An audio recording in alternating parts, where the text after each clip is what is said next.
살아계신 하나님 아버지 감사합니다. 이 시간 우리를 축복해 주셔서 주의 은혜가 충만케 하여 주시옵소서. 이 시간 부족한 종을 세워 주셨사오니 입술에 기름 부어서 말씀의 지혜와 지식과 능력과 영감을 허락하시며 말씀을 통해서 우리가 하나님의 마음을 나누며 본래 하나님께서 우리에게서 말씀하시고자 하는 것들을 우리가 깨달아서 하나님 뜻대로 그렇게 지어져가며 또 만들어져가며 또 그러한 삶을 살 수 있는 능력 있게 도와 주시옵소서. 영상을 통해서 멀리 또 예비하며 함께 은혜를 구하는 모든 심령을 기억해 주셔서 성령께서 그들의 마음을 일일이 주장하시며 큰 은혜와 능력으로 역사하여 주시옵소서. 이 시간 성령이 함께 하시고 원수들의 모든 역사 또 우리의 마음과 생각을 주장하려 하는 모든 역사들이 완전히 끊어지게 도와 주시옵소서. 예수 이름으로 축복하고 기도했습니다. 오늘은 요한계시록 4장입니다.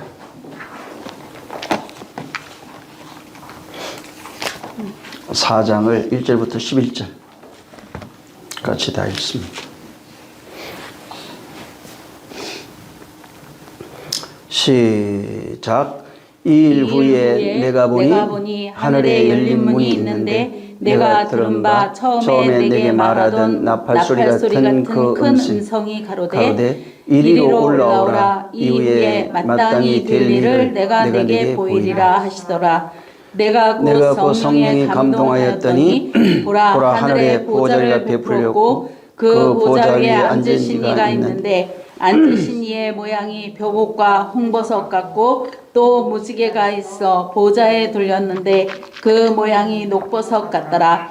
또 보좌에 둘러 24 보좌들이 있고 또 그 보좌들 위에 24 장로들이 흰 옷을 입고 머리에 금 면류관을 쓰고 앉았더라.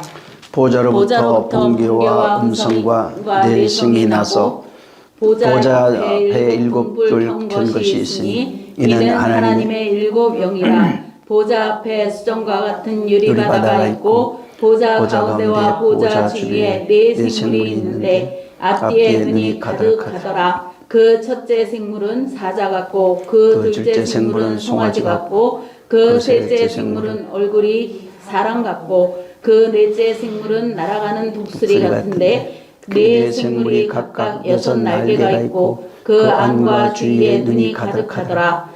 그들이 밤낮 쉬지 않고 이르기를 거룩하다 거룩하다 거룩하다 주 하나님 곧 전능하시니여 전에도 계시고 이제도 계시고 정차 오실 자라 하고 그 생물들이 영광과 존귀와 감사를 보좌에 앉으사 세세토록 사시는 이에게 돌릴 때에 24 장로들이 보좌에 앉으신 이에 엎드려 세세토록 사시는 이에게 경배하고 자기의 면류관을 보좌 앞에 던지며 가로되 우리 주 하나님이여 영광과 존귀와 능력을 받으시는 것이 합당하오니 주께서 만물을 지으신지라. 만물이 주의 뜻대로 있었고 또 지으심을 받았나이다 하더라. 네. 이 계시록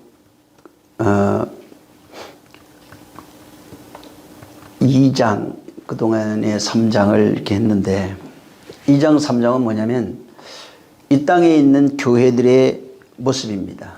이 땅에 있는 교회들의 모습을 담고 있는 내용이 그들에게 말하고 있는 내용들, 이러한 것들이 이제 2장 3장에 있습니다. 자, 이제 4장 5장인데 이 4장 5장은 이 땅에 있는 교회가 아닙니다. 하늘의 교회를 말합니다. 하늘의 교회를 설명해요. 하늘의 교회입니다. 하늘 위의 교회가 아니고 하늘의 교회를 설명하고 있는 내용이 바로 이 4장 5장입니다. 자, 이 땅 교회를 설명하고 있는 2장 3장의 내용은 아직 완성되지 못한 교회의 모습을 하고 있고 4장 5장에 나오는 그 하늘교회, 하늘의 교회라고 하는 이 하늘교회는 바로 완성된 교회의 모습을 말하고 있는 겁니다. 하늘 위라니까 자꾸 저 위로 올라간다고 생각하지 마시고 하늘의 교회입니다. 하늘된 교회들의 모습을 담고 있는 것이 바로 이 4장 5장 완성된 교회의 모습을 여기서 설명하고 있는 겁니다. 바로 이 2장 3장에 나오는 이 교회들의 모습은 전쟁하는 교회들입니다. 전투하는 교회들, 아직 미완성으로 완성되어 가는 그런 모습을 담고 있는 반면에 하늘의 교회는, 하늘된 교회들, 이 하늘의 교회는 바로 완성되어 안식에 들어가 있는 교회, 안식하고 있는 교회의 모습을 여기에 담고 있는 겁니다. 자, 우리가 보통 완성, 미완성, 또 혹은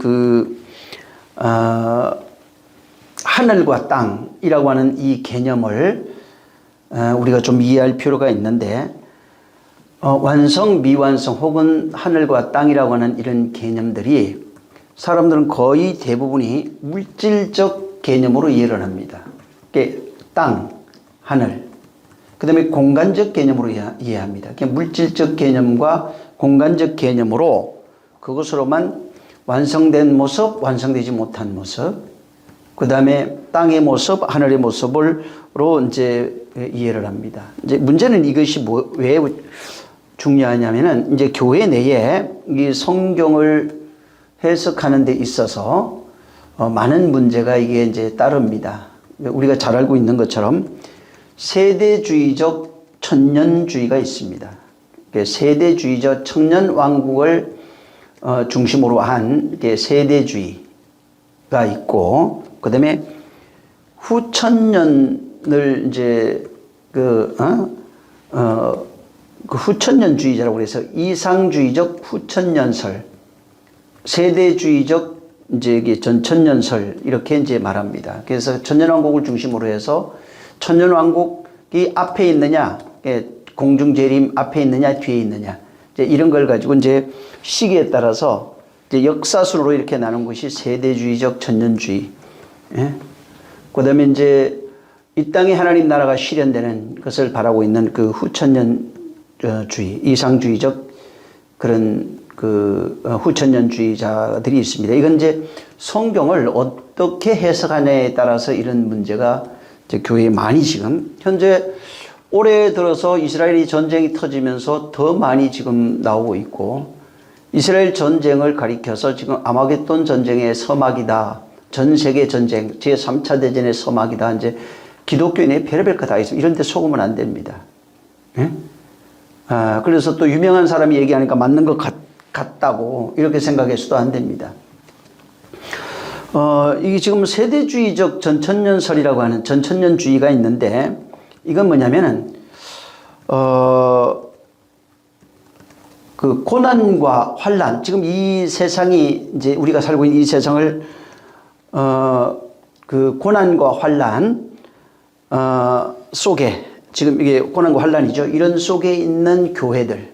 그래서 이제 그 다니엘서를 기준으로 해서, 교회가 고난과 환란 속에 있다고 주장하는 겁니다. 그게 그 전천년주의자들이 이제 주장하는 것이고, 후자는 뭐냐면은 그 이상주의적 후천년주의자들이 뭐냐면은 그 교회가 지금 번영과 성공 속에 있는 교회, 현재 지금 번영과 성공 속에 있는 교회들이 주로 많이 이제 주장을 합니다. 그래서 이제 이게 환란과 고난 속에 있는 자들은 전천년설을 믿습니다. 거의 대부분이. 그 다음에 이제 좀 이렇게 삶이나 이런 모든 것들이 교회가 풍요롭고 한 자들은 전천년설을 인정하지는 않고 주로 이제 후천년설을 주로 이제 해석을 합니다. 문제는 성경을 해석하는 데 있어서 누가 해석하느냐에 따라서 성경이 달라집니다. 어떤 시각, 그러니까 시각을 가지고 해석하느냐에 따라서 성경이 달라집니다. 전에도 말씀을 드렸지만 성경을 할 때, 이제 해석을 할 때 누구의 신학 혹은 어떤 주장들, 또 개인의 어떤 주장, 이런 것에 따라서 성경이 완전히 달라지고, 같은 성경을 주장하고 있음에도 불구하고 이것이 단어적으로 접근하느냐, 역사 문화적으로 접근하느냐, 영적으로 접근하느냐, 완전히 신비주의적인 이런 체험으로 접근하냐 이런 거에 따라서 성경이 달라진다고 좀 말씀을 드렸는데 이처럼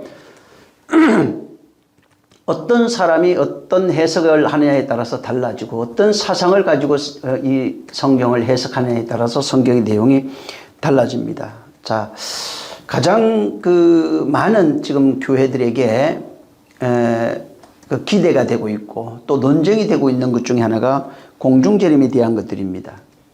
자, 이 공중재림을 얘기를 할 때 이 4장에 있는 내용은 아주 필수입니다. 그래서 이 세대주의자들은 이 4장 1절에 나오는 내용이 있는데 2일 후에 내가 보니 하늘이 열린 문이 있는데 내가 들은 바 처음에 내게 말하던 나팔소리 같은 음성이 가로되 이리로 올라오라 이후에 마땅히 될 일을 내가 내게 보이리라 하시더라. 이제 이렇게 생각을 합니다. 이걸 이 내용 지금 4장 1절에 있는 이 내용을 교회가 이 세상에서 휴거되는 장면을 담고 있다고 이제 생각을 합니다. 그래서 4장 안에는 교회의 휴거가 있는 거예요. 그게 세대주의적 시각입니다. 4장 안에 먼저 교회의 휴거가 있습니다. 그러니까 어떤 일이 있냐면 교회의 휴거가 됐는데 그럼 교회의 고난과 환란 이런 것이 있으면 안 돼요. 그래서 거의 세대주의자는 예수 오시기 전에 신앙생활 잘하는 사람들 천국 간다고 생각합니다. 그래서 이 땅에 일어나는 환란, 고난을 겪지 않는다 이렇게 생각을 합니다. 자, 근데 여기 지금 4장 1절에 요한이 환상 중에 하늘에 열린 문이 있는 걸 봤어요. 열린 문이 있는 것을 보고 내가 들은 바 처음에 내게 말하던 나팔소리 같은 음성이 또 들려요. 처음에 말하던 1장부터 나오죠. 말하던 그 내용이 또 들려서 이리로 올라오라 이렇게 말합니다. 자, 여기 보면 요한이 보는데 열린 문이 있어요. 하늘에 열린 문이 있고 그 다음에 나팔 소리를 듣고 들었는데 그 내용이 이리로 올라오라 하는 것입니다. 이 내용이 2절에 보면은 내가 곧 성령에 감동되어 보니 성령에 의해서 하나님의 음성을 듣고 기록한 내용입니다. 자, 그래서 보통 세대주의자들은 어떤 생각을 하고 있냐면 여기 지금 4장 1절에 있는 이 내용을 근거로 해서 이 땅에서 신앙생활 잘한 사람들, 주일 한 번도 안 빠지고 선하게 살고 악한 짓 안 하고 예배에 잘 참석하고 그게 나쁜 게 아닙니다. 예배는 신앙의 아주 기본입니다. 그래서 거기 예배가 잘 참석하는 게 중요한 게 예배를 통해서 그분과의 만남이 얼만큼 이루어지고 있느냐가 중요한 겁니다. 자, 그래서 어찌됐든 예배라고 하는 것은 그분과 만나서 그분의 같은 말을 하는 내용들이 있는데, 자, 어찌됐든, 보통 근데 이 내용보다는 그냥 겉으로 보여지는 예배 얼만큼 참석했느냐, 기도 얼만큼 했느냐, 전도 얼만큼 했느냐, 그 다음에 이제 헌금을 얼만큼 잘하고 있는가, 신실한 신앙생활하고 있느냐 하는 것입니다. 그래서 4장 1절을 보고 세대주의자들의 그 주장은, 바로 이 땅에서 정말 신앙생활 잘하고 열심히 하고 또 열정적으로 신앙했던 그런 성도들이 부활해서 공중에서 주님을 만난다고 이제 주장하는 것입니다. 그래서 많은 사람들이 지금도 기독교인들 제가 보기엔 대개 한 80% 이상 80-90%가 넘는 자들이 이 세상 고난과 환란이 많은 이 세상에서 빨리 내가 이 세상을 떠나 공중에서 주님을 만나야 되겠다는 그런 소망을 가지고 신앙생활하고 있는 것이 사실입니다. 자, 근데 여기 올라오라고 하는 단어가 있어요. 이 올라오라고 하는 단어를 들어가면 이게 뭐냐면 아나바이노라고 하는 단어입니다. 이게 올라오라. 근데 이 공중에서 주님을 만난다고 하는 이 내용 아나바이오라고 하는 게 올라가다 위로 올라가다 원뜻은 그렇게 해석이 되어 있어요. 그래서 이 부분을 좀 해석을 잘해야 됩니다. 이 부분을 잘못 이해하게 되면은 말 그대로 공중에 올라가서 주님을 만나는 내용으로 그렇게 문자적으로 이렇게 보여질 수밖에 없는 겁니다. 그래서 많은 사람들이 실상 그런 주님을 그게 잘못된 게 아니에요. 사모하고 이런 것들이 잘못됐다는 얘기가 아니라 완전히 다른 성경과 다른 해석을 통해서 엉뚱한 신앙생활을 할 수밖에 없는 그런 오류에 빠질 수 있기 때문에 그런 겁니다. 자, 이 아나바이노를 지금 대개 90% 정도는 휴거라고 생각합니다. 즉 다시 말하면 이 땅을 떠나서 공중에서 그냥 이제 뭐 죽었던 아니면 내가 주님이 오실 때 호련히 변화되어서 공중에서 주님을 만난다고 이렇게 생각하는 겁니다. 그래서 열심히 주님을 잘 믿었던 사람, 신실한 신앙인들이 갑자기 육체가 변하는 거예요. 주님이 오시면. 그리고 이제 공중에서 주님을 만나는 겁니다. 그러고 나면 그때부터 그리스도와 결혼한 이후에 그분과 영원히 산다라고 하는 그런 생각을 갖고 있는 겁니다. 또 설령 내가 죽어도 이 땅에서 열심히 신앙생활 잘한 사람은 예수님이 공중재림할 때에 그분이 나를 무덤에서 불러내신다는 겁니다. 그러니까 죽어도 내가 부활해서 공중에서 주님을 만난다고 하는 것이 제가 보기에는 거의 대부분의 교회가 목사들이 이 내용을 가르치고 있고 주장하고 있는 것도 사실입니다. 대신에 이제 그래서 전천절들은 예수님이 공중재림하기 전에 이 땅에서 신앙생활 잘한 사람, 정말 신실한 사람은 공중에서 주님을 뵙는 겁니다. 이걸 근거로 여기 있는 4장 1절의 내용하고 데살로니가전서 4장에 나오는 바로 공중에서 주님을 먼저 잠자는 자들이 먼저 일어나고 그 후에 남은 자들이 일어나고 하는 말씀이 있어요. 이와 같이 그래서 예수 공중재림을 중심으로 해서 이제 전 3년 반, 그 다음에 이제 환란 6개월 환란 이후에 후 3년 반이 시작된다고 하는 것이 세대주의 전천절설입니다. 그래서 신앙생활 잘해야 된다, 열심히 해야 된다. 그러면 죽어서도 부활한다고 이제 그런 생각을 하는 겁니다. 대신에 신앙생활 제대로 못했던 사람들, 혹은 예수 안 믿는 사람들, 안 믿는 사람은 전천절 3년 반에 예수 공중재림 전에 전쟁이 일어나가지고, 그래서 지금 전쟁을 무서워하는 거예요. 이스라엘의 전쟁이 일어나잖아요. 이게 아마겟돈 전쟁이라는 겁니다. 이 전쟁이 확산돼서 제3차 대전이 되는데 이때 안 믿는 자는 다 죽는다는 겁니다. 그리고 신앙이 없는 사람들, 신앙생활 게을리했던 사람들은 이 땅에서 남아야 되는 거예요. 그래서 7년 동안 환란을 당하는 겁니다. 7년 동안 환란을 당해요. 그리고 한 전 3년 반 지난 이후에 공중재림 때에 그래도 하나님이 예비한 사람하고 그 다음에 이제 그래도 하나님을 알려고 몸부림쳤던 사람들을 따로 모아가지고 어느 장소, 물이 있고 공기가 좋고 아주 이런데 하나님이 어떤 그 에덴 동산 같이 만들어가지고 거기에다가 격리해서 보호한다고, 후 3년만을 보호한다고 이렇게 주장합니다. 이건 완전히 소설입니다. 이 땅에 그래서 믿음 있는 사람은 공중재림 때 올라가고 믿음 없는 사람은 이 땅에 남아서 환란을 겪어야 되는 겁니다. 자, 이 휴거 교리가 지금 오늘날 교회에 굉장히 많이 퍼져 있고 또 이 휴거는 종말론과 같이 연결이 되어 있어서 종말론을 주장하게 되면 교회가 부흥합니다. 성도들이 움직이지 않습니다. 헌금이 많이 들어옵니다. 왜 그러냐면 주님이 오신다니까. 근데 문제는 뭐냐면 그 주장하는 사람들이 헌신하는 건 못 봤어요. 다른 사람의 것을 착취하는 것은 있어도 그들은 헌신하지 않아요. 그래서 이 휴거라고 하는 것을 통해서 항상 그 휴거 교리가 끊임없이 반복돼요. 환란과 어려움이 있을 때마다 이것이 반복됩니다. 2000년 역사에 이건 이미 기록이 되어 있는 내용이에요.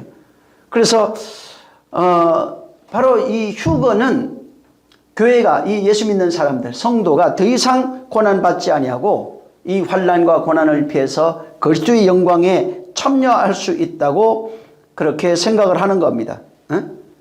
그래서 정말 믿음이 없는 사람들, 신실하지 못한 사람들만 이제 환란을 당한다고 하는 이 교리가 바로 휴거 교리입니다. 이런 그 세대주의적 전천연설, 후천연설 같은 이런 위상주의적 후천연설 같은 이런 내용들, 이런 것들은 사실은 성경이 말하고 있는 구원관하고는 사실 거리가 멉니다. 성경이 말하고 있는 내용하고는 거리가 상당히 멀고, 이것은 그동안 역사 속에서 있었던 많은 신학자 혹은 휴거를 가지고 그 논문을 발표하고 또 얘기하면 또 그런 그 종말론주의자들에 의해서 계속해서 교회에 침투해 들어왔고, 성경에서 말하고 있는 실제 그 내용하고는 사실은 많은 차이가 있는 것입니다. 자, 성도가 우리 보통 예수 믿는 사람 그러죠. 성도는 예수 믿기 때문에 하나님이 환난을 피하게 해주고, 비성도, 믿지 않는 불신자들은 하나님이 믿지 않기 때문에 전부 다 심판해가지고 불지옥에 집어 던진다고 하는 이 교리는 성경적이지 않습니다. 이건 잘못된 신앙관이에요. 잘못된 지금 구원관입니다. 이 반대 개념도 마찬가지예요. 바로 그래서 성경이 말하고 있는 구원관, 성경이 말하고 있는 그 심판관이 무엇인지 자세하게 좀 알 필요가 있는 겁니다. 그것이 아니면은 전부 다 지금 휴교 교리에 빠져가지고, 특히 지금 중동 이스라엘 전쟁 때문에 그 전쟁이 확산된다, 뭐 별얘기 나옵니다. 그래서 아주 맹세하고 뭐 하나님이 말씀했다 그러면서 올해 전쟁이 나는데, 올해 이것이 제3차 대전, 아마겟돈 전쟁의 서막이라고 주장하는 사람들 정말 많이 있어요. 왜 그러냐면 세대주의에 갇혀 있어요. 문제는 그 전쟁이 안 나도요, 3차 대전 안 돼도 이 사람들 절대로 회개할 마음이 없어요. 왜? 또 연기됐을 테니까.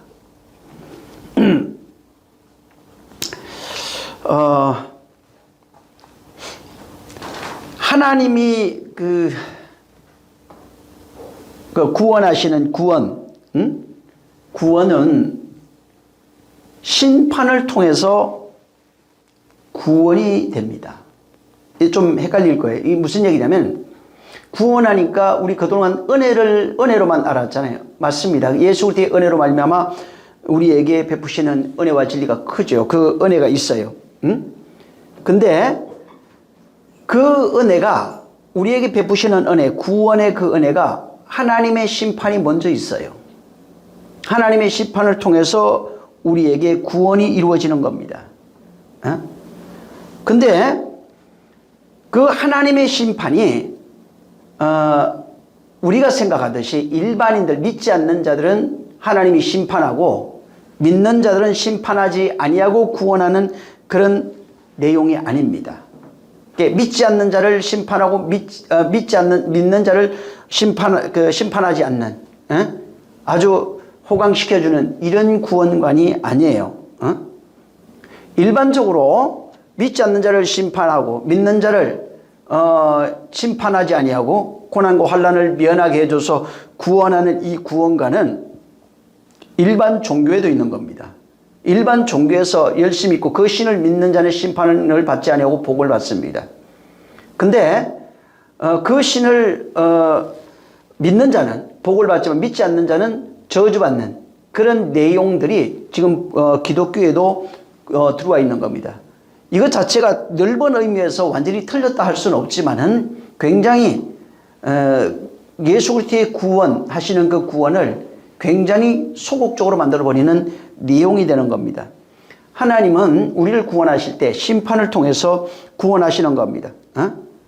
자, 예를 들면은 우리가 이해해야 되는 게, 인간들이 이 땅에서 당하는 고난이 있어요. 지금 우크라이나도 그러고 전쟁을 합니다.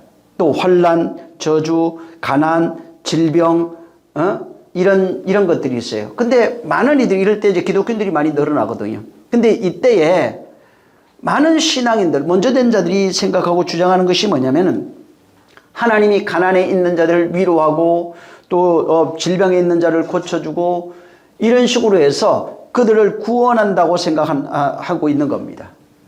그것이 아까도 얘기한 것처럼 완전히 틀린 내용은 아닙니다. 넓은 의미에서는 그것이 맞는 거예요. 왜? 가난한 자에게 가난한 자를 찾아가셔서 위로하시고 병든 자를 고쳐주고 하는 이런 내용들이 성경에 있기 때문에 그런 겁니다. 자, 그래서 많은 이들이 하나님의 구원관을 그냥 오직 가난, 질병, 고통, 절망에서 해방시켜주는 구원관으로 예수 그리스도를 그렇게 만들어버린 겁니다. 예수 그리스도는 나의 질병을 고쳐주시는 분, 가난에서 해방시켜주는 분, 고난에서 나를 건져내시는 분, 전쟁에서 나를 피하게 하시는 분이라고 생각합니다. 그래서 이 땅을 생각할 때 일반인들도 마찬가지지만 이 땅은 가난과 저주와 질병과 전쟁과 고통과 절망이 가득한 세상이에요. 그래서 어떤 생각을 가지고 있냐면은 이 땅에 사랑할 것이 전혀 없어요. 미움밖에 없는 세상입니다. 절망밖에 없는 세상입니다. 그래서 여기서는 정붙일 것이 없어요. 또 거기다가 주님이 이 땅에 나는 머리 둘 것이 없다고 얘기를 하시기 때문에 사람들이 그런 말씀을 듣고 이 세상에서 그래서 예수 믿는 사람은 마음을 비추면 안 되고 정을 줘도 안 되고 이 땅에서 바로 여기를 고향으로 생각해서 여기에 어떤 쌓을 곳을 만들어주면 안 되고 그래서 반드시 내가 죽어서 가야 할 저 하나님 나라에 대한 소망을 두고 열심히 노력하면서 신앙생활 해야 된다고 하는 그런 생각으로 가득한 것이 이제 사실입니다. 자, 오늘날 아까도 얘기했지만 오늘날 교회가 가지고 있는 이 모순으로 인해서 전쟁이 나거나 절망이 빠지거나 고난이 오거나 또 뭐 어떤 환란이 옵니다. 그러니까 뭐 설령 전쟁이 나지 않을지라도 어떤 가정에 아이들이나 어떤 문제, 질병이나 이런 것이 올 때 여기에서 나를 여기 더 이상 여기에서 머물고 싶지 않고 빨리 하나님 나라 가서 영원히 안식하며 살고 싶다는 것입니다. 그래서 찬송가도 그 죄 많은 뭐 이런 거 있잖아요. 왜? 이 세상은 내 집 아니고 저 천국이 내 집이고 하는 이런 그 찬송가들도 있는데 이런 수많은 찬송가들도 그렇고 또 그 어떤 하나님 나라에 대한 무지로 인해서 그 잘못 가르친 그런 구원관 때문에 수많은 사람들이 천국을 오해하고 있어요. 하나님 나라에 대한 오해가 상당히 큽니다, 지금. 그리고 구원관, 구속관이죠. 이것에 대한 오해가 상당히 크고, 그래서 어떤 전쟁이 난다든가, 세계적으로 어떤 큰 뭐 공황이 온다든가, 뭐 코로나 왔었잖아요, 여기. 바이러스가 퍼진다든가, 이런 일이 생기면 주님이 온다고 생각하고, 얼른 빨리 신앙생활 열심히 하고, 또 코로나 때 코로나가 백신이라고, 666이라고 얼마나 떠들어댔습니까? 그 사람들도 회개하는 걸 못 봤어요, 아직도. 그래서 666이라서 그거 백신 맞으면 전부 다 지옥 간다고 그랬습니다. 근데 기독교인들이 많이 맞으니까 뭐라고 얘기를 하냐면 한 번 맞는 건 괜찮은데 두 번째부터 문제 있다고 얘기를 했잖아요. 이런 부분들이 실제 그 유튜브나 이런 많은 이들의 입을 통해서 계속 전거되고 그거에 대해서 한 번도 공식적으로 유명한 사람들도 많았어요. 그것에 대해서 회개한다든가 잘못됐다고 그 고백하는 사람들이 없는 겁니다. 왜 그러냐면 성경을 너무 오해하고 있어요. 구원관에 대한 오해가 있어요. 그 다음에 하나님 나라, 천국에 대한 오해가 있는 겁니다. 그러다 보니까 성경 전체가 뒤틀려지는 이런 것들이 많이 나오는 겁니다. 자, 이 성경에 보면은 지시대명사, 이것, 뭐 저것 하는 게 있어요. 이거에 대한 개념이 굉장한 오해가 많습니다. 자, 이 세상 이런 거 있죠. 이 세상, 저 세상, 뭐 이 나라, 저 나라 이런 거 있어요. 저 천국, 이곳, 저곳, 뭐 저 하나님 나라 하는 이런 것들이 있어요. 이곳, 저곳, 저 하나님 나라, 저 천국 하는 뭐 이런 개념들이 있는데 이것들을 전부 다 어떻게 생각을 했냐면은 죽어서 들어가는 세상으로 본 겁니다. 육체가 죽어서 내가 죽어야만 들어갈 수 있는 나라예요. 저 천국, 저 나라, 이 세상은 내가 살아있는 세상입니다. 저 세상은 죽어서 가는 겁니다. 이 나라는 육체가 있어서 존재하는 나라입니다. 저 나라는 육체가 죽어서 들어가는 나라입니다. 전부 다 이렇게 흑백으로 돼 있어요. 그래서 이것이 그냥 우리가 일반적으로 이해하고 있는 저 나라, 저 천국, 저 천국에 가면은 그 찬송가 복음書굉장히 많잖아요. 저 하나님 나라는 또 저 아버지 집 전부 다 이 노래들이나 그 내용들 가지고 있는 그 이미지가 어떤 이미지냐면은 전부 다 보면은 살아서 존재하는 나라와 죽어서 들어가는 나라입니다. 살아서 거하는 곳과 죽어서 거하는 것입니다. 살아서 있는 곳은 안 좋은 곳이에요. 그래서 흑백으로 이 세상은 어둠이고 저 세상은 빛이에요. 항상 이런 개념이에요. 어둠이라고 하는 개념도 사실은 다릅니다. 그래서 이 세상 어둠이에요. 밤이니까 그런 어둠. 이런 것도 맞지만은, 근데 일반적으로 아는 것은 여기는 다 어둠이고, 믿지 않는 건 어둠이고, 믿는 자는 빛이고, 항상 이렇게 흑백으로 구별돼서 이해하고 있는 겁니다. 그래서 만약에 이 세상, 그러면 이 세상에 마음을 두고 하면은 이 세상이 좋지 않잖아요. 전쟁이 많고 고난과 질병이 많은 곳입니다. 자, 그러면은 과연 성경에서 말하고 있는 이 세상이 좋은 곳일까 나쁜 곳일까? 저 세상이 과연 좋은 곳일까 나쁜 곳일까? 이 세상 일반적으로 알고 있죠. 인간들의 그 욕망이라고 하는 것이 있습니다. 욕망으로 살아가는 세상이에요. 그래서 이 세상에서 모든 인간이 태어나서 자동적으로 어린아이 때부터 형제들 있으면 먹을 거 있으면 서로 뺏으려고 싸웁니다. 자, 이 세상에 태어나서 인간이 욕심이라고 하는 게 있어요. 욕망이라고 하는 게 있는 겁니다. 뭘 하고 싶은 거에 욕망이라고 그래요. 전부 다 포함해서. 먹고 싶은 게 다 욕망입니다. 그 욕심이라고 그럽니다. 또 뭐 갖고 싶은 건 욕심이라고 그래요. 자, 이것을 가지고 살아가는데 이게 나쁜 걸까? 잘못된 것이냐 하는 겁니다. 또 예를 들어서 성도가 교회 다녔습니다. 예수 안 믿는 자가 교회 다녀서 열심히 신앙생활을 헌금도 잘하고 기도도 잘하고 성경도 많이 보고 전도도 잘하고 예배 한 번도 안 빠집니다. 자, 이렇게 그렇게 신앙생활 잘하면 과연 이 성도는 이 세상보다 저 세상을 더 사랑합니까? 열심히 신앙생활하는 사람은 이 세상에 욕심이 없는 건가요? 제가 본 많은 사람들은 이 세상 욕심 다 엄청나던데. 말은 저 세상 가고 싶다고 그러지만 이 세상에서 더 살려고 몸부림을 치고 있고, 병 걸리면 병원과 잽싸게 가가지고 병 나으려고 몸부림 치고 있고, 돈 더 벌려고 혈안이 돼 있어요. 자, 어찌됐든 정말 신앙인이라고 하는 사람들은 이 세상을 빨리 떠나서 천국 가고 싶어 하느냐 이 말이에요. 뭐가 좀 맞지 않습니다. 믿음이 좋을수록 물론 하늘에 대한 그리움이 커지죠. 그건 맞아요.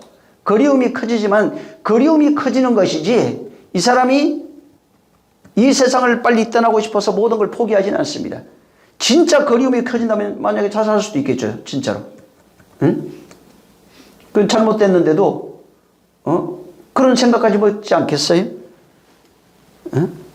자, 우리가 알아야 될 게 이곳은 나쁘고 저곳은 좋고 이 개념을 벗어나야 되는 거예요. 잘하는 건 좋은 거 맞죠. 못하는 건 나쁜 거 맞죠. 근데 그게 정답은 아니라 이 말이에요.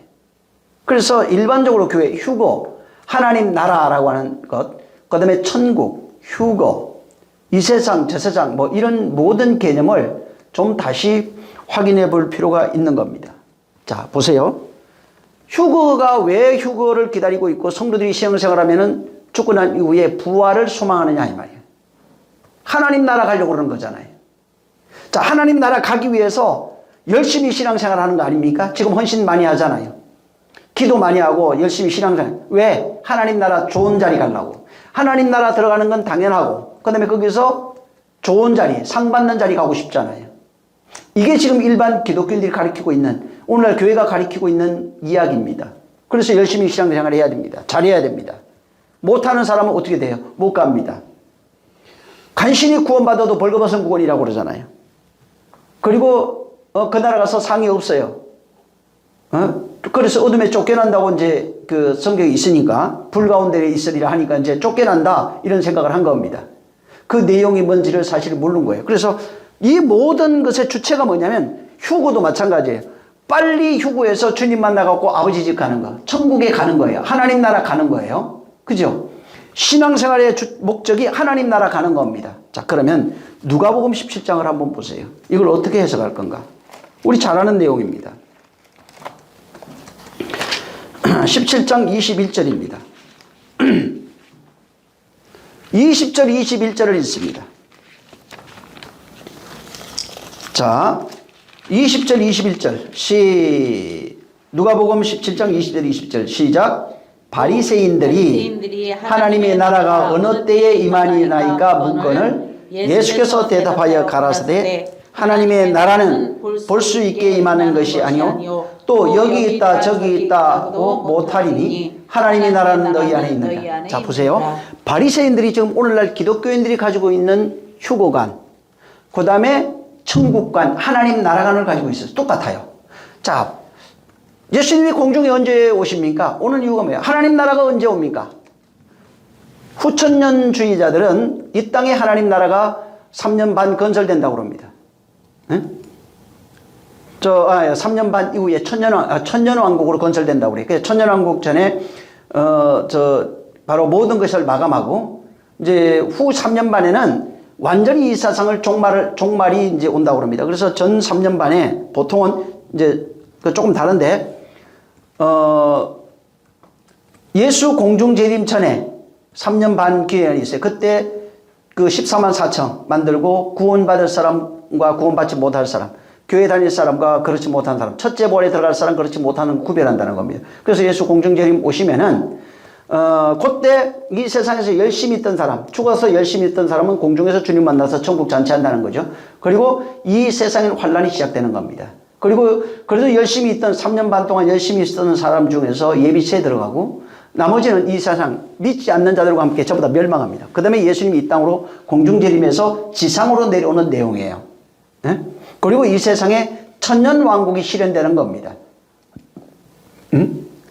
그래서 전천년설은 천년 전에 예수님이 오신다는 겁니다. 후천년설은 뭐냐면 천년 이후에 예수님이 오셔서 이와 같은 역사가 일어난다는 얘기예요. 네? 그래서 자, 근데 지금 이 바리새인들이 뭐라고 묻고 있냐면 하나님 나라가 언제 임합니까? 이렇게 물어봤어요. 근데 주님이 너 오해하고 있다 이렇게 말합니다. 하나님 나라, 자, 후천년설이 됐든 전천년설이 됐든 자, 하나님 나라는 볼 수 있게 임한다고 했어요, 안 했어요? 이 땅에 천년왕국이 시작됩니다. 그래서 예수님이 왕노릇하고 거기에 12 제자들이 있고 구약의 12장로들이 있고 해서 24장로가 다스리고 또 이 땅에서 열심히 신앙생활하는 사람들이 어떻게 해요? 많은 자들을 지도자가 되고 다스리는 자가 돼서 한 곳씩 맡아갖고 다스립니다. 이 얘기 했잖아요. 근데 여기 보세요. 하나님 나라가 볼 수 있어요? 없어요? 없어요. 하나님 나라는 볼 수 있게 임하는 게 아니라고요. 근데 볼 수 있게 임한다고. 그러니까 전천년설이 됐든 후천년설이 됐든 전부 다 이 땅에 지상천국 천년 동안 하나님의 다스리는 예수 그리스도가 다스리는 나라가 있다고 주장해요. 근데 주님은 볼 수 없다고 말해요. 그러니까 저 천국 전부 다 하나님 나라 되려고 그러는 거잖아요. 가려고 하는 거잖아요. 어찌됐든 전천년설 후천년설이 이 천년설에 문제가 있는 거예요. 하나님 나라에 가고 싶어서 열심히 신앙생활하고 있는데 자, 근데 여기 지금 21절에 보면 하나님 나라는 여기 있다 저기 있다. 만약 이스라엘이 다시 천년왕국이 된다고 주장합니다. 지금 여기 있다 저기 있다 못할 것이다. 어디 있어요? 너희 안에. 이스라엘에 내려오셔가지고 거기 다스린다고 얘기했어요. 근데 주님은 뭐라고 얘기를 했냐면 여기 있다 저기 있다. 이스라엘 땅이다 한국 땅이다 이게 아니라는 거예요. 여기 있다 저기 있다 못하리니 하나님 나라는 어디 있어요? 너희 안에 이루어진다는 것입니다. 응? 자, 그래서 예수님이 이 땅에 오셔서 하나님 나라 천국에 대한 개념을 이 세상 바리새인들이 이스라엘 유대인들이 가지고 있던 개념으로 물어보니까 예수님이 뭐라고 얘기하시냐면 천국은 너희들이 생각하는 그런 천국의 개념이 아니라는 겁니다. 응? 하나님이 생각하는 천국의 개념과 너희들이 생각하는 천국의 개념이 다르다는 겁니다. 죽어서 가는 천국 그런 개념이 아니라는 거예요. 왜 열심히 신앙생활하는 이유가 뭐예요? 천국 가려고. 거기서 상 받으려고. 천국 개념은 근데 주님이 볼 수 있게 임하는 것은 아니고 또 여기 있다 저기 있다 할 수 없다. 그러니까 이 땅에 지상 천국은 없어요. 응? 또 여기 있다 저기 있다 보이는 대로 이스라엘 땅이다 한국 땅이다 어디 저기 저 아프리카 땅이다 이게 전부 다 사람들이 지어낸 그런 이야기입니다. 자, 여기 지금 주님의 말씀이 21절에 보면은 천국은 나중에 죽어서 가는 나라가 아니에요. 또 나중에 그분이 직접 오셔서 통치하는 그런 어떤 육신으로 와가지고 막 그분이 보좌 앉아 있고 하는 이런 개념이 아닙니다. 그분이 통치하는 건 맞지만은 우리가 생각하는 그런 통치는 아닙니다.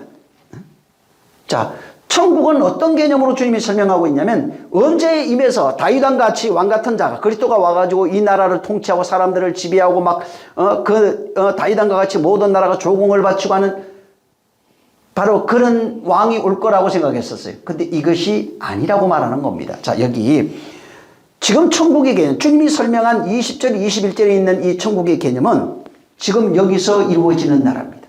잘 보세요. 이건 너희 안에 있느니라. 2000년 전에 이미 천국이 있어요.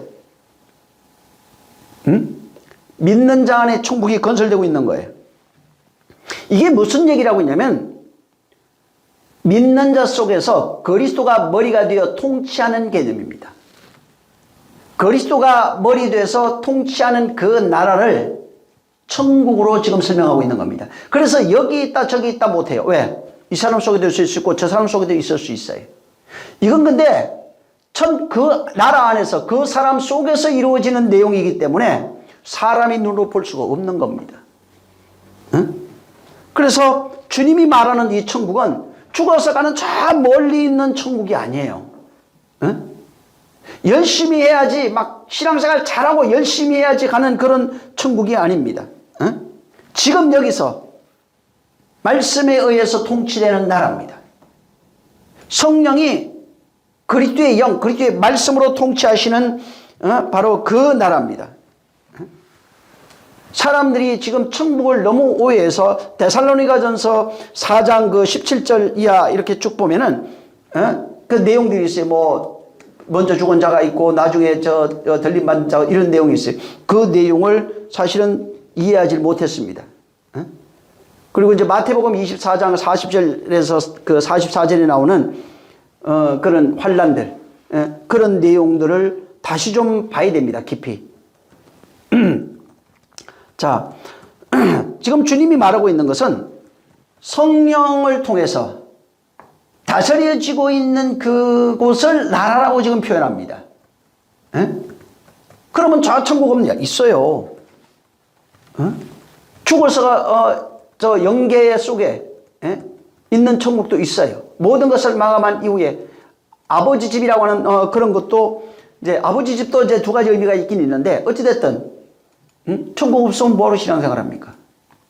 근데 어찌됐든 지금 주님이 말하고 있는 천국의 개념은 일반 지금 기독교가 말하고 있는 천국의 개념과는 완전히 다른 겁니다. 그것에 대한 오해가 굉장히 많은 겁니다. 지금 주님은 성령을 통해서 성도 안에서 이루어지고 있는 나라를 천국, 하나님의 나라라고 말합니다. 후천년주의자들도 지금 그런 이 세상, 그들은 먼저 천국에 대한 죽어서 가는 개념보다는 사실은 이 땅에서 지금 예를 들어서 여호와 증인 같은 사람들, 예수님이 오시면 이 땅에 천년왕국이 건설되고 여호와 증인들이 들어간다고 합니다. 그래서 이 세상에 그리스도의 나라로 건설되는 유토피아, 낙원, 이런 개념을 가지고 있어요. 하지만 그건 아닙니다. 그런 개념이 아니에요. 여기 지금 20절, 21절에 나오는 개념은 그런 개념이 아니에요. 하나님의 나라는 인간이 볼 수 없어요, 첫째. 여기 있다, 저기 있다 못합니다. 그러나 그 나라는 너희 안에 있는 것이 바로 하나님의 나라입니다. 다시 말하면, 자, 죄 많은 이 세상에, 죄 많은 이 세상은 내 집 아니래 그랬잖아요. 근데 주님의 말씀 21절에 보면은 죄 많은 이 세상에 하나님 나라가 있어요. 고통이 많은 곳, 전쟁이 있는 곳, 가난이 있는 곳, 슬픔이 있고 눈물이 있고 고통이 있는 이 세상에, 이 세상에서 하나님 나라가 건설되고 있다는 겁니다, 지금. 근데 우리 몸 바뀌라는 얘기가 아니에요. 그래서 몸 바뀌면 볼 수 있어요. 몸 밖이 아니고 바로 우리 몸 안에 건설, 영혼 속에 건설, 혼에 건설되고 있는 나라를 말하기 때문에 볼 수가 없는 겁니다. 그래서 천국이라고 하는 것은 좀 더 깊이 생각해 보면은 천국을 어떻게 생각하냐면 사람들이 건설해서 만들어가는 나라. 내가 열심히 신앙생활 잘합니다. 그럼 내가 아름다운 하나님 나라를 만들어요. 이 생각 자체도 사실은 틀린 겁니다. 천국은 어떻게 만들어지냐면은 성경에 잘 보면 천국은 우리가 열심히 신앙생활을 잘하고 그러면 내 천국이 아름다워요. 우리가 열심히 노력하고 헌금 많이 하면 내 천국이 아름다워요. 이 개념이 아니에요. 전혀 없어요. 천국은 처음부터 인간의 의지와 노력이 없어요. 오직 하나님의 희생과 사랑으로 시작되는 게 천국이에요. 하나님의 사랑과 희생으로 믿는 자 안에 당신이 만들어가는 당신의 나라입니다. 여기는 인간의 노력이 전혀 없어요. 인간의 노력은 은혜 받는 것밖에 없어요. 그분에 대한 믿음밖에 없는 거예요. 그래서 내 공로가 없다고 말하는 겁니다. 여기 열심히 신앙생활 잘하고 열심히 하고 이 문제가 아니에요. 천국은 당신이 거할 집을 당신이 짓는 겁니다. 당신의 나라를 당신이 건설하는 것입니다. 다시 말하면 하나님의 나라라고 하는 이 천국은 내가 이 땅에 있는 동안에 믿는 자 속에서 성령이 말씀으로 지어가는 그 세계가 천국이에요. 내 영혼 속에 만들어지는 그 나라가 천국이라고요.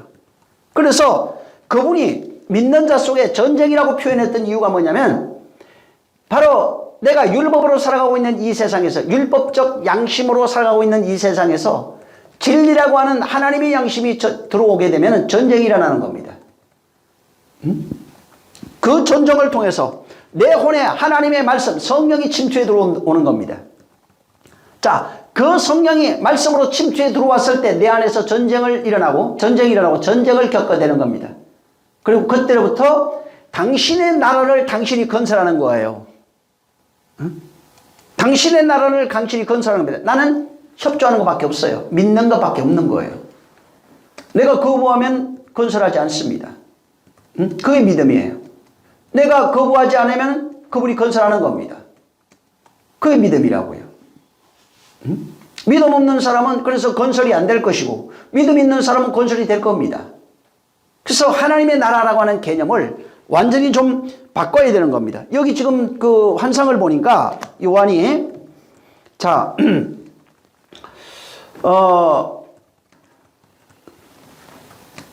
이제 7교회 2장 3장에 7교회 이 땅에 있는 교회들에 관한 그런 모습을 환상으로 봤습니다.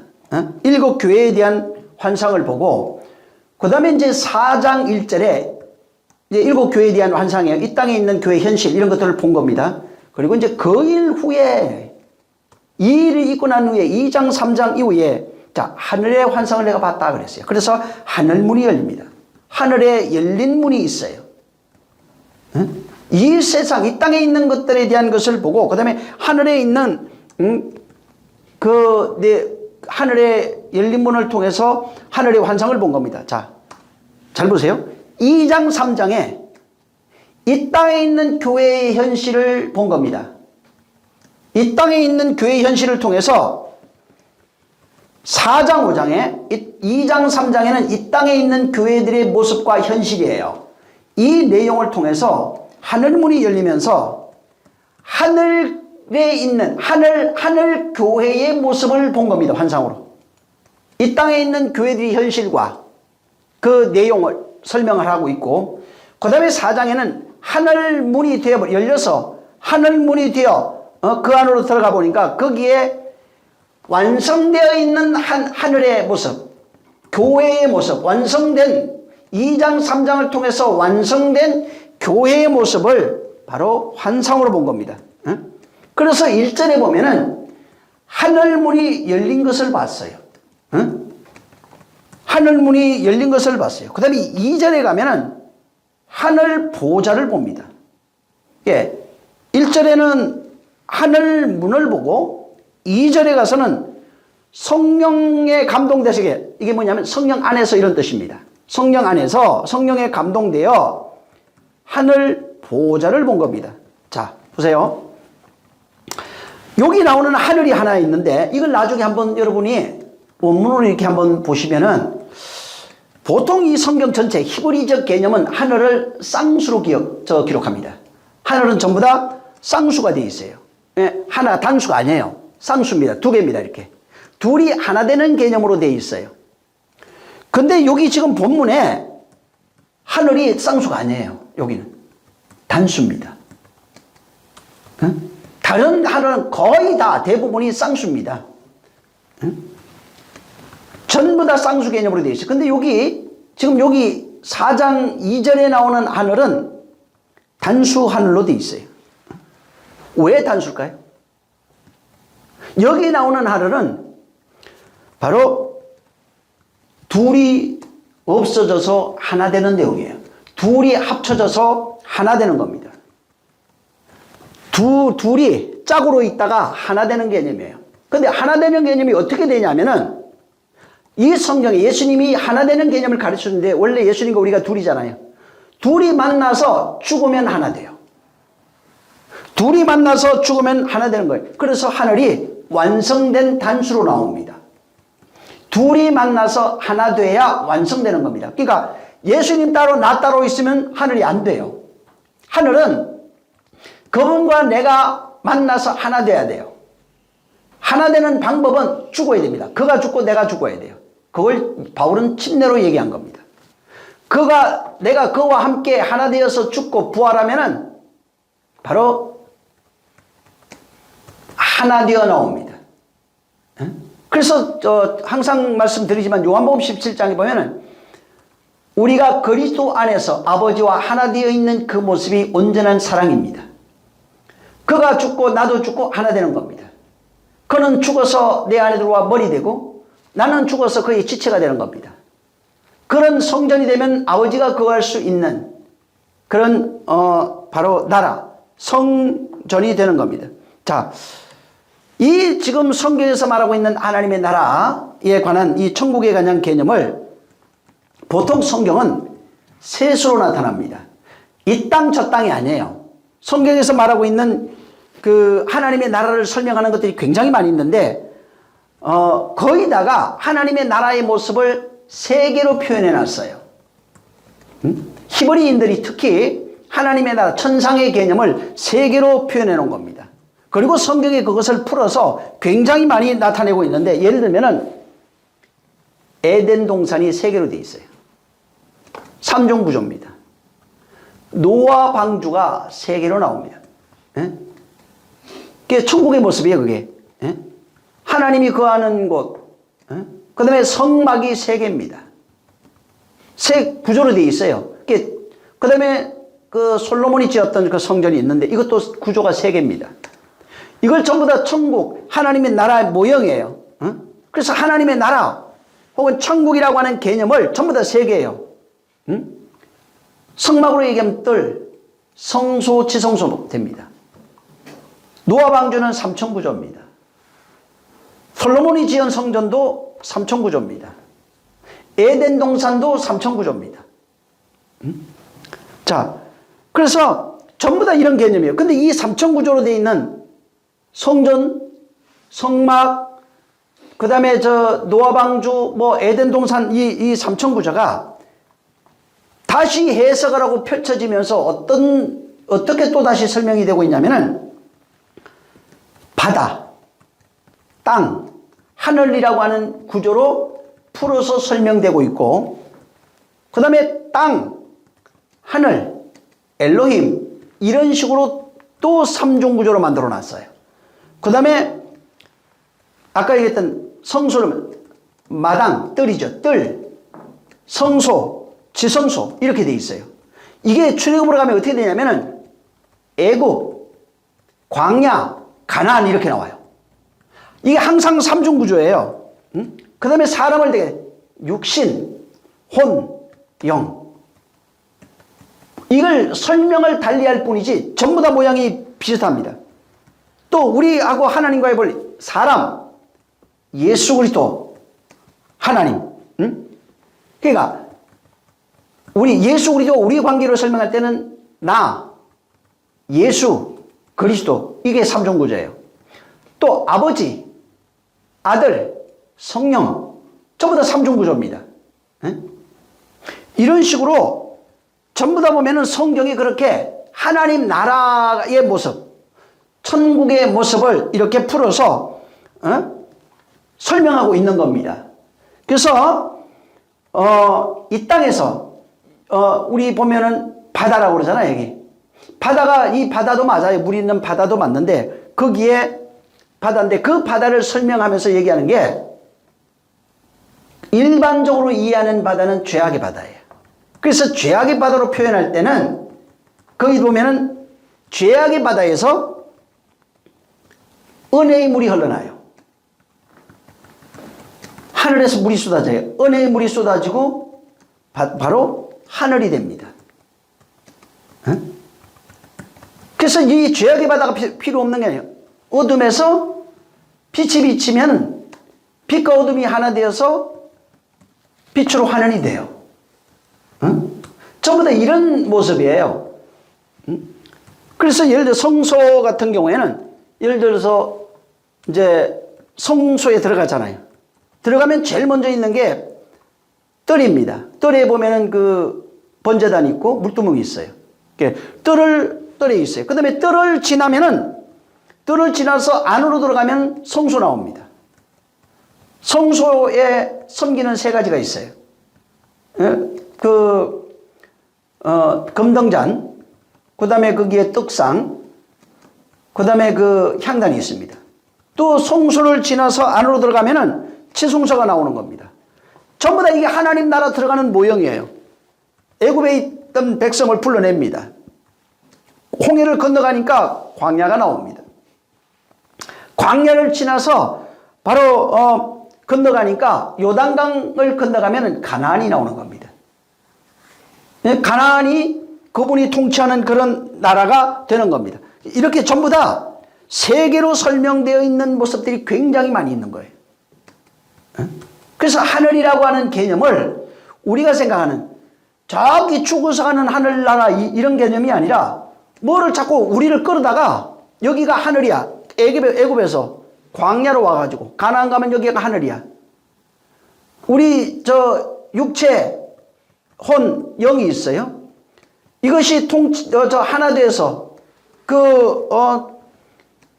영으로서의 삶이 됐을 때 그걸 또 하늘나라 그러잖아요. 성막도 전부 다 그런 거예요. 뜰 지나서 성소 들어가서 지성소 가면 하나님과 만날 수 있어요. 하나님 나라예요. 자, 그래서 이게 이 셋으로 되어 있는 이 개념을 가져야 됩니다. 이게 하늘, 천국, 여기 지금 하늘문이 열리는데 하늘문이 열리고 거리로 올라오라는 음성을 들어요. 교회가 어디로 가냐면 하늘문이 열리고 거리로 가는 교회입니다.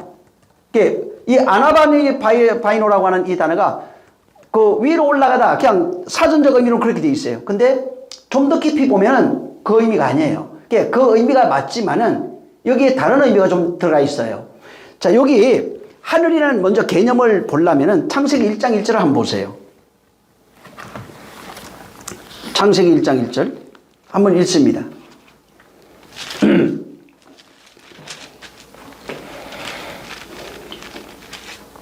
자, 시작. 태초에 하나님이 천지를 창조하시니라. 자, 우린 이거는 뭐 예수 믿는 사람은 기본적으로 잘 알고 있어요. 너무 많이 들었던 내용이고 그냥 무의식적으로도 외울 수 있는 그런 내용입니다. 하나님이 태초에 천지를 창조하시니라. 이게 이제 우리나라 한글 성경에 번역되어 있는 원문을 번역한 내용입니다. 자, 근데 원문을 그대로 이제 읽어보면은 원문은 보통 왼쪽에서 오른쪽으로 갑니다. 저 어렸을 때 그 글씨를 그렇게 썼던 것 같아요. 예? 자, 근데 읽어보면 베레시트 바라 엘로힘 에터 하샤마임 바에트 하 에레츠 이렇게 돼 있어요. 자, 근데 이거를 태초에 하나님이 천지를 창조하시라 이렇게 번역이 돼 있어요. 자, 근데 원문에 잘 보면은 문제가 하나 있어요. 여기 문제가 있는데 무슨 문제가 있냐면 여기 이제 엘로힘을 우리가 하나님으로 번역해 놨습니다. 근데 여기 문맥상 구조로 보면은 하나님이 주어가 될 수가 없어요. 하나님이 주어가 아니에요, 여기는. 왜 그러냐면은 보통 여기는 지금 엘로힘을 주어로 우리는 번역해서 하나님이 태초에 천지를 창조했다 이렇게 되어 있는데 원문은 하나님이 그 엘로힘으로 되어 있는 이 하나님인데 이 엘로힘이 복수로 되어 있어요. 아니 근데 주어가 안 되는 거예요. 그러면 남성 복수형입니다. 엘로힘은 남성 복수로 되어 있어요. 주어가 되려면 뭐 하나가 돼야 돼요. 근데 둘이에요. 남성 복수예요, 여기는. 근데 바라는 뭐냐면 3인칭 단수예요. 무슨 얘기냐면 그가 창조했다 이 말이에요. 자, 그가 창조했는데 엘로힘이 복수로 나오니까 누군지 모르는 거예요. 그래서 주어가 없어요, 여기는. 응? 다만 그가 창조했어요. 그가 창조했는데 엘로힘 엘로힘이 바라라고 하는 어떤 그 주어 축적이 될 수는 없지만은 근데 그 바라를 창조한 그 하나님이 누구인지 모르는 거예요. 왜? 쌍수니까, 복수니까. 그게 누가 창조했는지 모르는 거예요. 그래서 이게 잘 보면 우리는 지금 번역 성경에 하나님이 태초에 천지를 창조했습니다. 아멘 할렐루야 했는데 히브리어 원문으로 보면 그가 누군지 몰라요. 그가 창조한 거는 맞아요. 근데 그가 엘로힘인지, 이게 엘로힘이 그냥 하나님으로 번역되어 있는 엘로힘인데, 이거 하나님으로 번역을 해놨어요. 엘로힘인데 엘로힘인지 그가 누군지 몰라요. 이게 복수니까.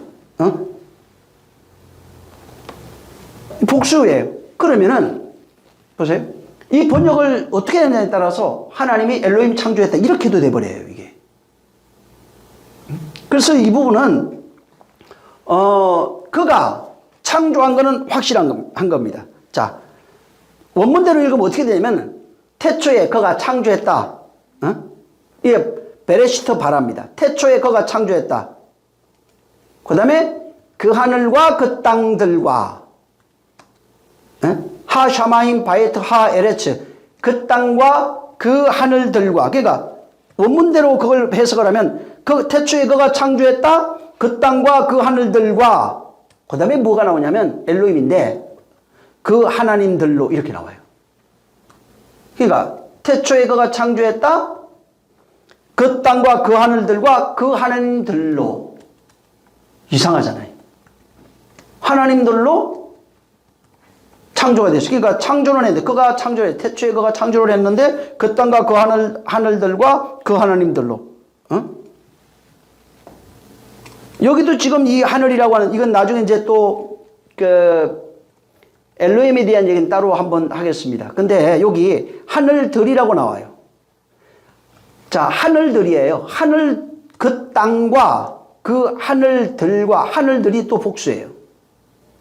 하늘들과 그 하나님들로 이렇게 돼 있는데, 자, 이제 하늘에 관한 얘기를 해야 되니까 히브리인들은 이 하늘이라고 하는 것을 짝으로 생각했습니다. 항상.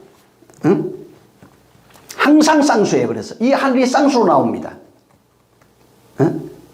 그래서 이 남자와 여자라고 하는 개념이 있는데, 이 남자와 여자, 이 둘이 둘이잖아요. 근데 하나라고 그래요. 뭘로? 사람으로 하나입니다. 남자 여자라고 하는 독립된 개체가 있지만은 둘이 하나예요. 그 하나 된 모습이, 그 두 사람이 하나 되면 보통 이제 부부라고 그러죠. 부부. 그 성경에 부부 개념이 나와요. 하나님과 우리가 하나 되면 부부라고 그래요. 신랑 신부 이렇게 얘기합니다. 그러니까 그런 거예요. 근데 이 둘이라고 하는 개념은 항상 쉔인데, 이튿날 나오는 이런 개념이에요. 쉔인데 이거는 뭐냐면 둘이 짝인데 이게 반쪽이라는 얘기예요. 그러니까 완전한 하나는 맞는데 둘이 하나 돼야 완전한 또 하나예요. 그래서 이 쌍이라고 하는 개념, 이 하늘은 반드시 하나가 돼서 완성된 개념입니다. 완성되는 모습이 아까도 얘기했지만은 죽음으로 완성이 됩니다. 어떤 희생이 없으면 완성될 수가 없어요. 그래서 부부도 마찬가지예요. 남자와 여자가 만나서 죽어야 돼요. 둘이. 그래야 바로 생명이 잉태됩니다. 그래서 거기에 남자의 죽음도 있고 여자의 죽음도 있어요. 그렇지 않으면 생명이 잉태될 수가 없는 거예요. 그래서 이 남자 여자가 하나 되는 개념이, 그 다음에 보면 사람 짓는 게 나오는데 자칼레케바, 이샤, 이쉬, 이샤, 이런 개념들도 거기에 나와 있어요. 그래서 만약에 사람이 완전히 하나가 되려면 둘이 부부가 돼야 돼요. 죽어야 돼요. 부부는 죽어야 돼요. 그러면 생명이 잉태가 돼요. 그래서 히브리 개념은 항상 둘이라고 하는 개념은 둘이 따로 존재하는 것이 아니라 둘은 하나가 되기 위해서 존재하는 거예요. 하나가 되는 방법은 죽는 것밖에 없어요. 자, 예를 들면 땅과 하늘이라고 그래요. 땅과 하늘이라고 하는 개념이 있는데 뭐냐면 땅이 어떻게 되냐면 하늘의 씨를 받아서 그 땅에서 생명이 자라면 바로 하늘과 땅이 하나예요. 응? 이 창세기도 마찬가지입니다. 전부 다 이 창세기에 나오는 개념이 그런 개념이에요. 그러니까 씨라고 하는 개념도 이 씨가 나와요. 창세기에. 빛이 나옵니다. 물이 나옵니다. 어둠에서 어둠에 있는데 빛이 비칩니다. 자, 그러면은 빛이 비춰서 빛과 어둠이 나눠져 있지만 하나님이 기뻐하십니다. 근데 그 빛과 어둠이 나중에 하나 됩니다. 응? 물이 있어요. 본래 하나인데 둘이 나눠져 있어요. 근데 그 물이 궁창에서 만나면 하나가 됩니다. 씨가 있는데 하늘의 씨가 있어요. 이 땅에 씨가 없어요. 땅에는 하늘의 씨를 받아서 그 하늘의 씨를 내면은 하나가 됩니다. 이 개념이 바로 이 성경에 천국을 설명하는 개념이에요. 전부 다. 그러니까 하늘이라고 하는 하늘 개념이에요. 그러니까 어둠인 나에게 빛이 비치면 되는 거예요. 그리고 둘이 하나 돼야 돼요. 또 이 세상 물 율법이라고 하는 그것으로 살아가고 있는데 하늘의 물이 내려와서 하나 되면은 나도 죽어요. 그러니까 전부 다 죽는 게 어둠이 빛에 죽어요. 빛은 어둠에 죽어요. 이 땅의 물은 하늘의 물에 의해서 죽어요. 하늘의 물은 이 땅의 물 때문에 죽어요. 하나 되는 개념이에요. 이 땅이 씨를 받으면 죽어요. 그 씨의 생명을 잉태하기 위해서. 그러면 하나 되는 겁니다. 그래서 이 교회라고 말할 때 하늘된 자라고 그러잖아요. 왜? 교회 성도 하늘된 자. 하늘된 자가 뭐예요? 하늘의 씨를 받아서 그 씨가 잉태되어 자라고 있는 자가 하늘된 자입니다. 그냥 쉽게 말하면 하늘의 말씀을 받아서 그 말씀으로 되어져 있는 존재가 하늘된 자예요. 응? 그 말씀을 받아서 자라가고 있는 존재가 자기가 죽은 자예요. 응? 어둠이었던 자가 빛으로 하나 되고 있는 거예요. 땅의 물로 살아가는 자가 하늘의 물로 살아가고 있는 존재가 되는 겁니다. 응? 씨가 없던 자가 하늘의 씨를 받아서 그 씨로 살아가는 존재가 되는 것입니다. 응? 그래서 이 말씀이라고 하는 이 개념이 어디에 떨어지냐? 하늘에서 이 땅으로 떨어지고 있는 겁니다. 다시 말하면 우리 안으로 떨어지고 있는 겁니다. 응? 우리 안으로 그 말씀이 들어오고 있는 개념이 하늘이에요. 여기 이 성경의 창세기 1장에도 마찬가지인데 여기에 엘로힘이 나오는데 이 엘로힘도 마찬가지입니다. 하나님의 말씀을 그 영으로 표현합니다. 영. 영 혹은 그리스도의 영, 뭐 성령이라고도 하고도 또 그 아버지의 말, 영 이렇게도 표현해 놨어요. 그게 말씀인데 그게 말이에요. 말, 영, 그리스도의 영, 뭐 전부 다 같은 내용입니다. 근데 여기 창세기 1장에는 그 영의 개념, 영, 말, 그 아버지의 말이라고, 예수님 아버지의 말이라고 했죠. 내 말 이렇게 얘기합니다. 그 말의 개념을 여기에는 엘로힘으로 표현되어 있어요. 응? 엘로힘으로 표현되어 있는 겁니다. 자, 근데 문제는 엘로힘 그러니까 그럼 이 하늘 좀 애매하잖아요, 이게. 애매한데 문제는 뭐냐면 그 엘로힘이라고 하는 우리가 더 이상 어떻게 그분을 볼 수도 없어요. 만질 수도 없어요. 그분을 부를 수도 없어요. 그분의 말, 요한복음 1장 1절에 태초에 말씀이 계시라 이 말씀이 하나님과 함께 계셨으니 이 말씀은 하나님이에요. 말과 그 말씀으로 표현된 말이에요. 로고스로 나오는데 말과 하나님을 같은 선상에 놓고 있어요. 근데 우리가 알아야 될 것은 하나님이라고 하는 감히 우리가 부를 수도 없고 모든 것을 계획하시고 창조하신 그분, 그 하나님이 존재하고 있어요. 그 하나님이 존재하고 있어요. 그 하나님이 나와 같은 자를 만드는 내용이 엘로힘 속에 들어가 있는 겁니다. 그래서 그게 쌍수로 나와요. 그분과 하나 되어져 있는 모습이에요. 하나님과 하나 되어져 있는 그 모습이 엘로힘으로 표현되어 있어요. 그래서 엘로힘은 쌍수예요. 그래서 그 주어가 누군지 몰라요, 거기. 자, 어찌됐든 그렇지만 그 하나님, 만물을 창조하신 하나님, 모든 것을 계획하시고 역사하시는 그 하나님, 그 하나님은 인간이 가지고 있는 지금 이성, 우리의 그런 지성, 감정, 영성 이런 것들로 그분을 감지할 수가 없어요. 그분이 자기를 나타내 주지 않는 한은 절대로 인간은 그분을 감지하거나 느끼거나 할 수 없는 분입니다. 여기 지금 창세기 1장에 베레시트 바라라고 하는데 그가 창조했다는 겁니다. 자, 그가 창조하는데 어떤 순서가 있어요. 계획하신 내용이 있다고요. 그 순서를 따라서 그분이 계획한 그대로 창조해 가면서 창조 속에서 당신을 설명하고 보여주고 있는 겁니다.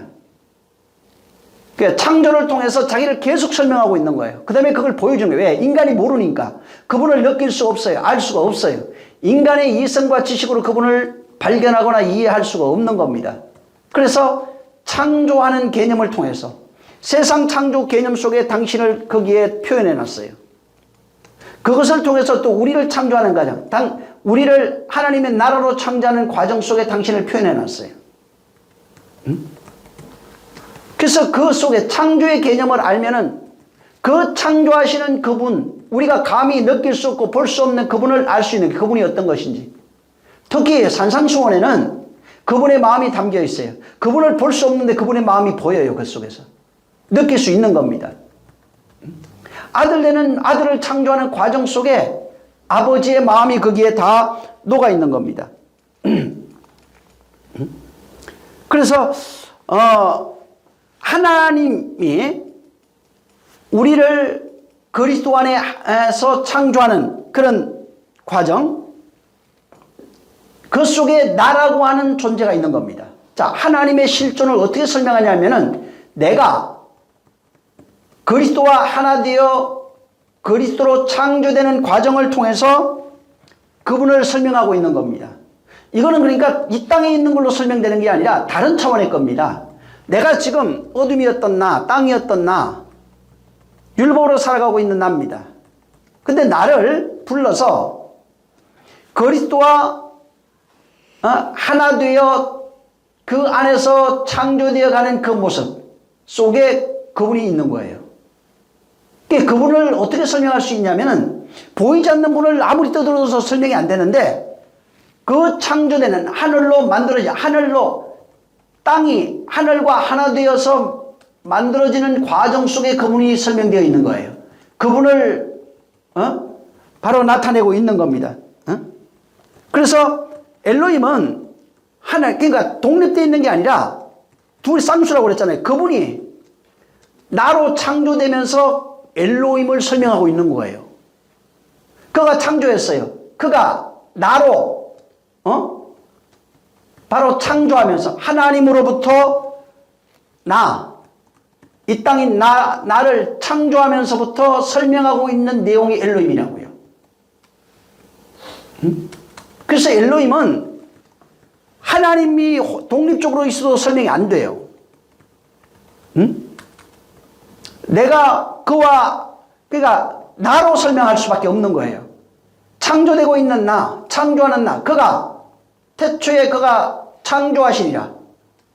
그 모습 속에 만물 창조를 통해서 그분을 그 안에 이게 나타내 주신 것처럼 실제 하나님의 실존을 나를 통해서 설명하고 있는 겁니다. 그래서 그날에 알 거다. 내가 너희 안에 있는 것을 알게 된다는 것입니다. 그날에 알 거다. 아버지가 내 안에 있고 내가 아버지 안에 있는 것을 알게 된다는 거예요. 우리가 감지할 수도 없고 느낄 수 없는 그 하나님, 전능하신 그분을 어디서 설명하고 있냐면 나로 설명할 수밖에 없다는 겁니다. 만약에 우리 몸 밖에 있는 하나님을 설명하면 무성이 돼버려요. 어떤 또 신상을 만들어낼 수밖에 없는 겁니다. 이 애굽에서 나온 사람들이 광야에 가서 하나님을 만들어내라 하니까 금송아지 나왔잖아요. 그와 같이 몸 밖에 있는 그분을 설명하게 되면 금송아지밖에 나올 수 없는 거예요. 인간이 하나님이라고 부를 수 없는 하나님이라 우리가 감지할 수 없어요. 그건 하나님이라고 감히 부를 수도 없는 그분. 그분이 베레시트 바라. 베레시트 바라는 창조하다 이런 뜻입니다. 그가 창조하다. 이 내용 속에 뭐가 있냐면 그가 너를 창조하겠다는 언약이 들어가 있는 겁니다. 그가 너를 창조하겠다. 그래서 그 창조 행위를 통해서 하나님이 당신을 나타내고 설명하고 가르쳐주고 보여주고 만짐받고 경험만 받는 거예요. 그래서 요한일서에 보면 뭐라고 설명하고 있냐면 예수 그리스도에 대해서 우리가 눈으로 본 바요 손으로 만진 바요 우리가 그를 경험한 바라 이렇게 말씀하고 있어요. 우리가 그를 경험한 것입니다. 그래서 그분을 경험하는 것은 그가 우리 안에 있을 때 우리가 하나님을 설명할 수 있어요. 그리스도를 내가 설명할 수 있는 거예요. 그분을 내가 설명해낼 수 있는 겁니다. 근데 우리 안에 없어요. 그냥 막연히 믿어들이고 있어요. 그러면 그분은 설명이 안 돼요. 그분을 설명하는 게 아니라 성경책 읽어놓고 성경이라고 하는 소설책 읽고 그거 설명하는 겁니다. 나를 통해서 그분을 설명할 수 있어야 돼요. 그래서 하나님의 말씀, 언약이 있어요. 베레시트라고 하는 바라. 그가 너를 창조하는 겁니다. 나를 창조하는 겁니다. 나를 만들어가는 거예요.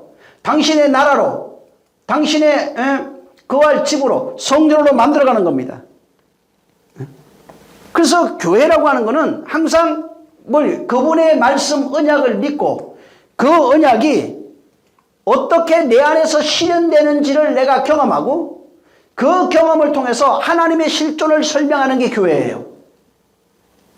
그냥 믿어드리는 데가 아니고 하나님의 언약을 나로 설명할 수 있어야 되는 겁니다. 그분의 역사, 그러니까 내가 감히 풀을 수 없는 하나님의 역사에 그분이 만드는 거잖아요. 하나님 나라는 그분이 만들어내는 겁니다. 그분이 거할 집은 그분이 만드는 거예요. 그분이 그 언약을 먼저 주셨어요. 창조하겠다고, 만들겠다고. 자, 언약을 받은 우리 안에서 그것을 믿는 그 믿음을 가진, 아브라함과 같은 믿음을 가진 자들 속에서 그분이 당신을 창조로서 자기를 설명하고 있다 이 말이에요. 그럼 그 사람은 하늘을 경험했어요. 하늘이 어떻게 지어지는지를 경험했다고요. 그러면 내가 경험한 그 하늘을 언약이 이루어진 거예요. 그것을 설명할 수 있는 거예요. 그게 증거예요. 그 하나님 나라를 설명할 수 있는 거예요. 그 천국을 설명할 수 있는 거예요. 이게 안 되면은 계속해서 하나님이 멀리 있어요. 왜? 눈으로 본봤는데 본 적이 없어요. 경험했는데 경험한 적이 없어요. 귀로 들었는데 들어본 적이 없는 거예요. 왜? 그럴 수밖에 없는 것이 그냥 성경 읽은 것밖에 없어요. 목사가 한 얘기밖에 없어요. 성경은 항상 목사에게 들어도 마찬가지입니다. 그것을 내가 나로 경험해야 돼요. 내가 경험하고 그것을 설명할 수 있어야 되는 겁니다.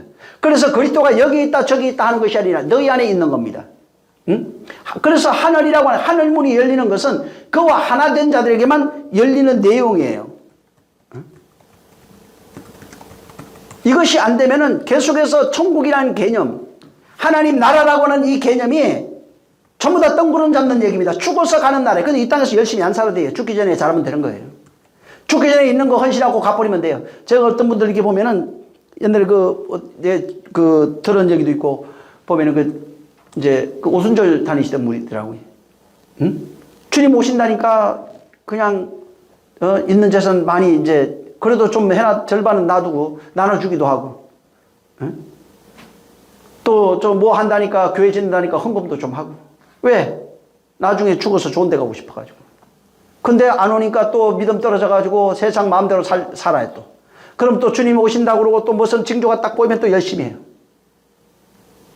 이 사람은 천국이 없어요. 천국은 나로 설명되기 때문에 내 안에 천국이 있다면 그건 세상 문화가 바뀌고 풍조가 바뀌고 여러 어떤 문제가 일어나도 나와는 전혀 상관없는 문제예요. 왜? 천국이 내 안에 이미 건설되어 있고 하나님의 역사를 나로 설명할 수 있으니까. 정말 이와 같은 역사의 길을 예수님으로 축원합니다. 다음 시간에 이어서 여기 이 4장 1절에 있는 내용을 좀 더 말씀을 드릴 겁니다. 정말 다음 시간에 조금 더 자세한 내용을 할 거예요. 그렇지만은 내 안에 하늘이 어떻게 만들어지고 있는지, 그 하늘을 어떻게 내가 경험하는지 이것을 모르면은 이 사장 죽어서 전부 다 가는 그 나라 소망할 수밖에 없는 겁니다. 하나님을 만들어내는 거예요. 그럼 알지 못하는 그 하나님을 내가 몸 밖에서 형상으로 만들 수밖에 없는 거예요. 그럼 우상되는 겁니다. 하나님 나라도 저 멀리 있는 게 저 나라, 그럼 우상이에요 사실은. 응? 그 안에 너희 안에 있는지 확인해야 되는 겁니다. 그걸 내가 경험하고 말할 수 있어야 돼요. 기도하겠습니다.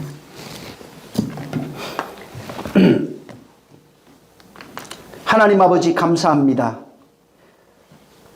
요한이 이 세계에 있는 교회들의 현실과 그 내용을 환상으로 보고 이제 완성되어져 있는 하나님 나라, 하늘의 교회들, 하늘된 교회들의 그 모습을 환상으로 보고 이제 본문을 기록했는데, 하나님 아버지 그 하늘이 어떤 세계인지, 도대체 하나님께서 요한을 통해서 말해주고 싶은 그 하늘의 내용이 무엇인지 우리가 확실히 알아서 이 세상에 있는 동안에 내가 본 바요, 경험한 바, 체험된 바, 내가 안 그 하나님의 나라, 주께서 눈으로 볼 수 있는 나라도 아니고 여기 있다 저기 있다 하는 나라도 아니고 너희 안에 있는 그 하나님 나라, 이 나라를 확실히 경험하며 체험해서 이 하나님 나라를 요한처럼 말해줄 수 있는 능력이 도와 주시옵소서. 실상 요한이 본 그 환상은 내 안에 이루어져 있는 완성된 그 하나님 나라의 모형이 오니 이것에 대한 정말 그 내용을 나는 실상으로 말해줄 수 있도록 우리 하나님께서 은혜 베풀어 주시며, 또 정말 이 세상에 어떤 변화가 있을지라도 요동하지 아니하고 오직 말씀을 따라 성령을 통해서 하나님과 사귐이 있는 그러한 영적 신앙생활하게 도와 주시옵소서. 오늘도 주님이 함께 하심을 감사하며 예수 이름으로 축복하고 기도했습니다. 주님이 가르쳐준 기도하고 마칩니다. 하늘에 계신 우리 아버지여, 이름이 거룩히 여김을 받으시오며 나라에 임하옵시며 뜻이 하늘에서 이룬 것 같이 땅에서도 이루어지리이다. 오늘날 우리에게 일용할 양식을 주옵시고 우리가 우리에게 죄진 자를 사하여 준 것 같이 우리 죄를 사하여 주옵시고 우리를 시험에 들게 하지 마옵시고 다만 악에서 구하옵소서. 나라와 군세와 영광이 아버지께 영원히 있사옵나이다. 아멘. 감사합니다. 하나님 아버지 감사합니다. 우리 세상을 이기는 큰 믿음이 있도록 역사하여 주시옵소서. 원수들을 멸할 수 있는 힘을 주시옵소서. 약한 자들에게 속지 않게 도와주시옵소서. 우리 모든 영광 하나님께 드립니다. 수고 많이 하셨습니다.